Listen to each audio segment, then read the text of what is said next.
ఓం శాంతి. ఈరోజు మార్చి 30వ తేదీ 2026. శివబాబా వినిపించిన మురళి సారాంశము. మధురమైన పిల్లలు, శివబాబా ద్వారా రచింపబడిన ఈ రుద్ర యజ్ఞాన్ని మీరు చాలా చాలా సంభాళించాలి. ఇది స్వరాజ్యం పొందుకునేందుకు రచింపబడినటువంటి అనంతమైన యజ్ఞము అంటున్నారు బాబా.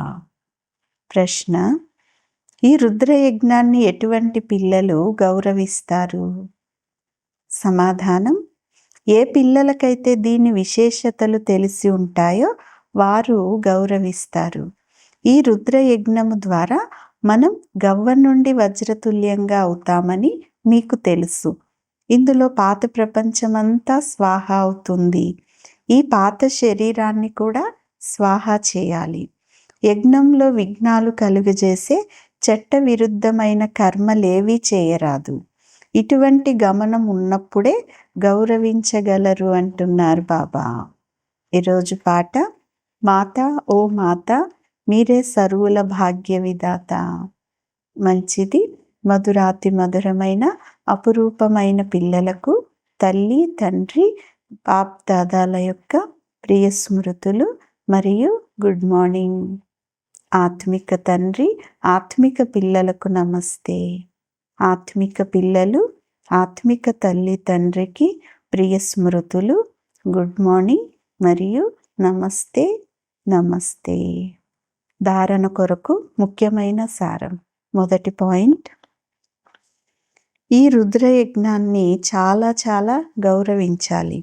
యజ్ఞం యొక్క వాతావరణం చాలా శుద్ధంగా శక్తివంతంగా చేయటంలో సహయోగులుగా అవ్వాలి. యజ్ఞాన్ని చాలా ప్రేమతో సంభాళించాలి అంటున్నారు బాబా. రెండవ పాయింట్: మీ వద్ద ఏమీ దాచుకోరాదు. హృదయాన్ని స్వచ్ఛంగా ఉంచుకుంటే అన్ని కోరికలు నెరవేరుతాయి. దిల్ సాఫ్ మురాద్ హాసిల్ అంటారు కదా. ఈ యజ్ఞంలోని ఒక్కొక్క పైసా చాలా విలువైనది కావున ఒక్క పైసా కూడా వ్యర్థం అనేది చేయరాదు. దీని వృద్ధి కోసం సహయోగం అనేది చేయాలి అంటున్నారు బాబా. ఈరోజు వరదానం: 3 కాలాలను ముందుంచుకొని ప్రతి కార్యంలో సఫలమయ్యేటటువంటి వారు సదా విజయీ భవ.